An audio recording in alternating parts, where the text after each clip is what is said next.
Prime Minister and Secretary-General will make a few comments and then we'll open the floor to some questions. Over to you, Prime Minister. Thank you. Morena, good morning everyone. Secretary-General, can I start by saying I'm very pleased to welcome you to New Zealand in your first official visit as NATO Secretary-General. Of course, we're aware that you've previously visited New Zealand before in 2011 while you were Norway's Prime Minister, and we're very happy to welcome you back in your different role. It does seem like an extraordinary amount has happened since our last meeting in Brussels in January, and we were reflecting on that before our meeting began. Since then, our country experienced one of its darkest days when our Muslim community was attacked in Christchurch. We sincerely appreciated the messages of sympathy and support we received from our friends from around the world, and I include in that our messages of support from NATO. I also want to acknowledge that you spent the day yesterday in Christchurch meeting with members of the Muslim community and also the Mayor of Christchurch. And I know that your words will have been a comfort, particularly given your experience in Norway and the leadership role you had at the time that you experienced an attack on your soil. And I was reflecting again today, that was something that we spoke about when I met with you in January, and that really brought back to me the fact that what we experienced in New Zealand was something we would never have anticipated at the time I had that conversation with you. Again, I acknowledge the experience that not only Norway but many other alliance members have experienced when it comes to the horrors of terrorism, and we're not only united in our grief but united in our absolute determination to work together to halt the vicious cycle of extremism breeding further extremism. Global threats like terrorism require global responses, and effective global responses do depend on partnerships and strong collective action. New Zealand and NATO, although separated by distance, are indeed connected through our close partnership and the many values we share in common. And these values include, of course, an abiding respect for democratic freedoms and human rights, and a commitment to upholding the rules-based international order. NATO has contributed to the longest sustained period of peace in post-war Europe, and this highlights the importance of multilateral institutions and the success they can achieve, something New Zealand has spoken often about. This is also important to New Zealand. Many of us, of course, have family ties to Europe. Our businesses export there, and NATO plays an important role in ensuring these trade and people-to-people ties are underpinned by a peaceful order. This order and the certainty it provides is coming under increasing stress from a variety of challenges, and we spoke about some of those today, ranging from terrorism, climate change, cyber security, and issues such as maritime security. I'm grateful for the insight, Secretary-General, and also the willingness identified to further the ways that we can work together. And we also exchange perspectives on issues of regional concern, and I updated the Secretary-General on issues like the Pacific Reset and New Zealand's role in the Pacific. New Zealand's primary cooperation with NATO at the moment is through our deployment of New Zealand Defence Force military trainers to NATO's Resolute Support Mission in Afghanistan. In June, I announced the extension of this deployment to December next year, and mentioned that we were exploring ways to contribute to NATO's Women, Peace and Security initiatives. This followed discussions I had with the Secretary-General earlier this year in Brussels relating to the importance of integrating gender perspectives into conflict and peace situations. Today, I am pleased to announce that the New Zealand Defence Force will be taking up to 3 roles focused on women, peace and security issues within NATO's mission in Kabul. 2 positions will be filled by NZDF personnel from September 2019 for 1 year, while the 3rd will be for a 6-month period from May 2020. With a fledgling peace process underway, these roles will contribute towards safeguarding the hard-won gains Afghan women and girls have made since 2001, and to supporting women's participation in the peace negotiations. I do want to thank again the Secretary-General for NATO's continued leadership in Afghanistan as the international community seeks to bring about stability and to create the conditions for a sustainable peace. Today's conversation underscored the value in exchanging perspectives with trusted partners. We work together to strengthen the rules-based order that we've all benefited from. And I do look forward to continuing such exchanges and our work together, both in areas where we are both deployed, such as Afghanistan, but also deepening in our connections in other areas of peace and security where we have a mutual interest. Secretary General. Prime Minister Ardern, Jacinda, first of all, thank you for the warm welcome, and it is really a great pleasure to see you so soon after we met in Brussels at the NATO headquarters in January. And it's great to be back in New Zealand. While the North Atlantic and the South Pacific are far apart on the map, New Zealand is one of NATO's closest global partners. Over the years, we have worked together to end bloody conflicts in the Balkans, fight piracy off the Horn of Africa, and patrol the Mediterranean Sea. Today, we discussed New Zealand's important role in our training mission in Afghanistan, including our shared efforts to protect women's rights, and I welcome the offer from New Zealand to step up its efforts when it comes to women, peace and security in Afghanistan. And I want to thank you, Prime Minister, for your decision to extend New Zealand's deployment in the NATO training mission. Your trainers at the National Army Defence Academy in Kabul are helping the Afghans to create the conditions for peace and preventing Afghanistan from ever again becoming a safe haven for international terrorism. We now see a real chance for peace in Afghanistan. We are closer to a peace deal than ever before, and NATO strongly supports all efforts to achieve a negotiated political solution. New Zealand also plays a valuable role in the global coalition to defeat ISIS, and I welcome New Zealand's training efforts in Iraq, which complement NATO's training mission there. Terrorism comes in many forms and wears many different guises, as we saw in Christchurch in March and in my own country of Norway in 2011. Yesterday, as you said, I visited Christchurch. I met with the mayor and with first responders, and I visited the Al-Noor Mosque, where I expressed my deepest condolences to everyone affected by the terrorist attacks. I was moved by the resilience of the local community. In the face of the tragedy, the people of New Zealand stand strong for diversity, democracy and tolerance. And I stand with you. Prime Minister, I commend you for your response to the terrorist attack. Your outstanding leadership and courage have inspired and impressed people around the world. You have shown that freedom prevails over oppression, tolerance over intolerance, and love always prevails over hate. Many of the threats and challenges we see today are truly global, including terrorism, but also cyber attacks and the proliferation of weapons of mass destruction. So today we discussed a range of areas where NATO and New Zealand could step up cooperation in the future, including cyber defense, maritime security and women's full participation in decision-making and security institutions. New Zealand's values are NATO's values. Together we stand for democracy, individual liberty and the rule of law. And together we defend the international rules-based order which makes us all safer and more secure. So Prime Minister Ardern, thank you. I look forward to continuing to work with you to strengthen the close cooperation between NATO and New Zealand. Thank you. Thank you. Television New Zealand, Television and New to the Zealand. Secretary General. Tens of thousands of civilians have been killed in the war in Afghanistan since it began. The United States is now in peace negotiations with the Taliban. Has the conflict been worth it in your eyes, and when do you think it will end?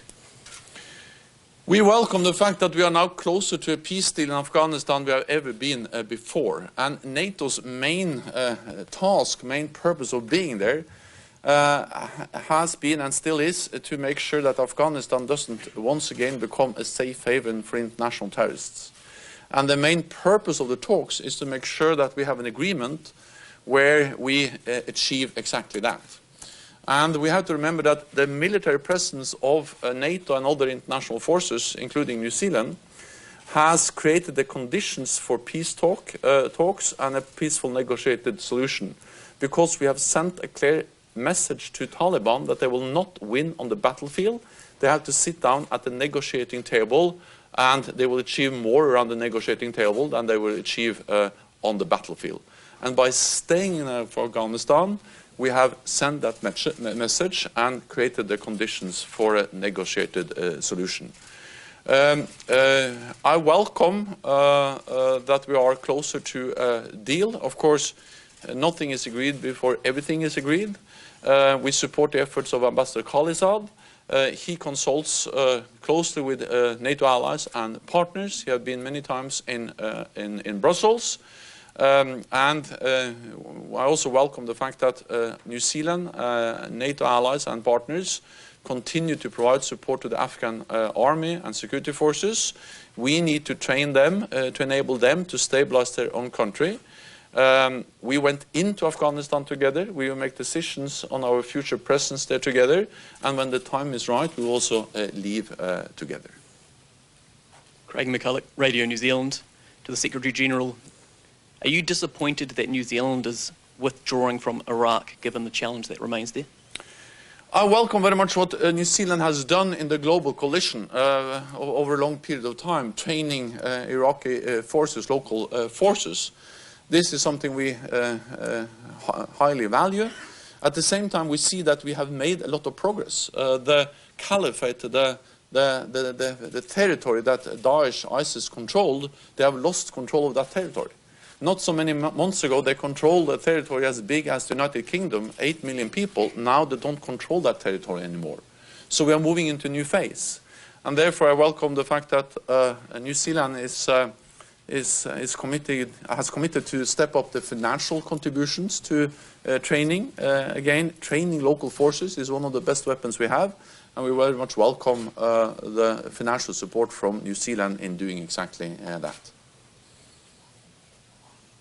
Question from Sky News. Secretary-General, just at the back here, Jackson Williams from Sky News. You were Prime Minister of Norway when Anders Breivik killed 69 people at a summer camp. The alleged Christchurch mosque shooter claimed he was inspired by Breivik, and in recent days, the Texas shooter claimed he was inspired by the alleged Christchurch attacker. What do these links say about the way we need to fight terrorism, and do you see a link between these attacks and xenophobic politics? I think what we see is that terrorism comes in many different forms and wears many different guises. But in the end, it's all about the same. It's about hatred, it's about violence, it's about lack of respect for democracy, individual liberty, and the idea that you can use violence to achieve your political goals. So it doesn't matter what kind of ideology or religion terrorists are misusing. It is all about the same. It's about violence and hatred. And therefore we need to fight terrorism regardless of the form, the guise they use, because terrorism is contradicting our most fundamental values. I'm impressed by the way New Zealand handled the terrorist attacks in March, the way you stood together, the way you have stood up for our core values, tolerance, democracy, individual liberty, the freedom, the trust. And as long as we do that in New Zealand, in Norway, in elsewhere, then the terrorists will not win. Because as long as we are standing up for our values, they are losing, we are winning. And I'm absolutely certain that our values are stronger than their values, because tolerance will prevail over intolerance and love will prevail over hate. And New Zealand is an example of the strength in that message, and therefore it was also touching and an important experience for me to visit Christchurch yesterday, to meet with the people in the Al-Noor Mosque and the mayor and the local community, the first responders, and to see how they have been able to deal with this very difficult situation in a united and way which has impressed the whole world.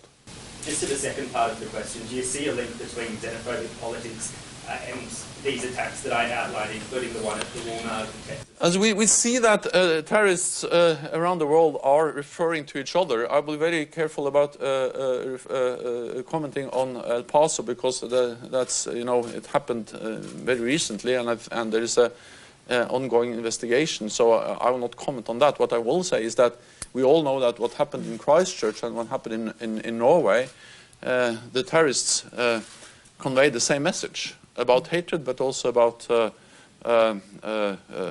right-wing, extreme right-wing views, and it reminds us of that terrorism comes in different forms. They misuse different religions and different political ideologies.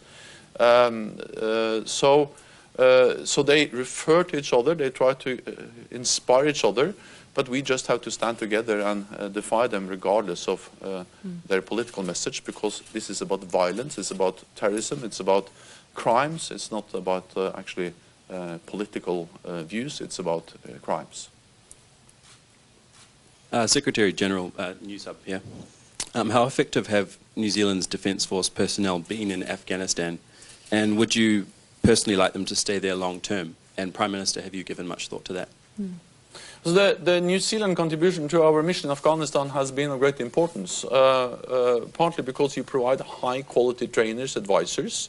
You are part of our training efforts at the military academy in Kabul, and of course the whole idea is that prevention is better than intervention. To train the Afghans to stabilize their own country is the best way to avoid us being forced back into a combat operation in Afghanistan, and New Zealand has participated and is participating to those efforts, and I greatly value and appreciate those efforts by New Zealand in our training mission.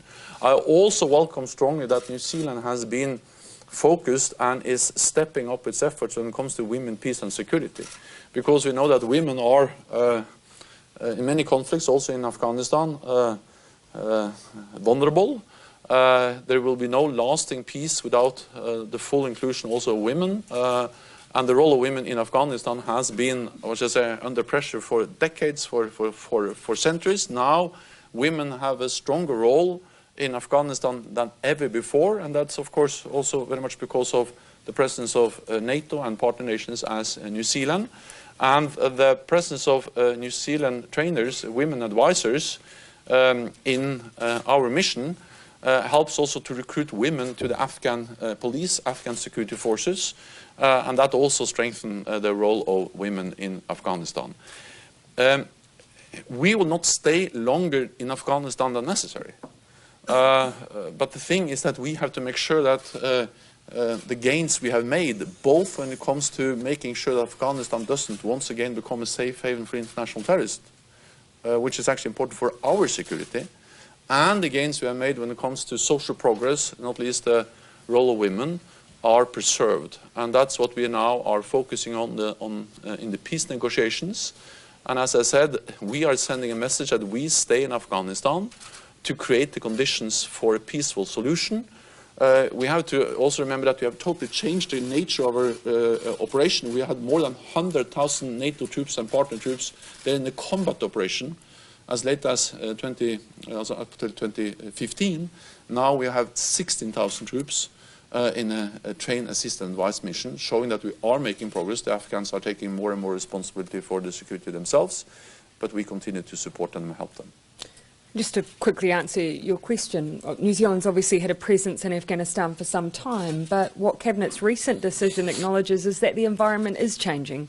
As the Secretary-General has acknowledged, obviously peace negotiations are underway, and the decision we recently made around our troops, which is a slightly lessened presence from 13 to 11, but actually really specifically targeting roles that can support the peace process. And as has been pointed out, one of the really important features of those negotiations will be how do we preserve the gains that have been made on behalf of women in Afghanistan in that time. So today we're confirming that 3 of our personnel, starting from 2 going into roles in the field from September 2019, will be focused specifically on the role of women, supporting their role and the preservation of what's been gained for women in Afghanistan in support of the work that NATO is doing there. So our role is changing, but so is the conflict there. And I think it's right that we use New Zealand's strengths, but also our values, and reflect that in the job that we do in Afghanistan.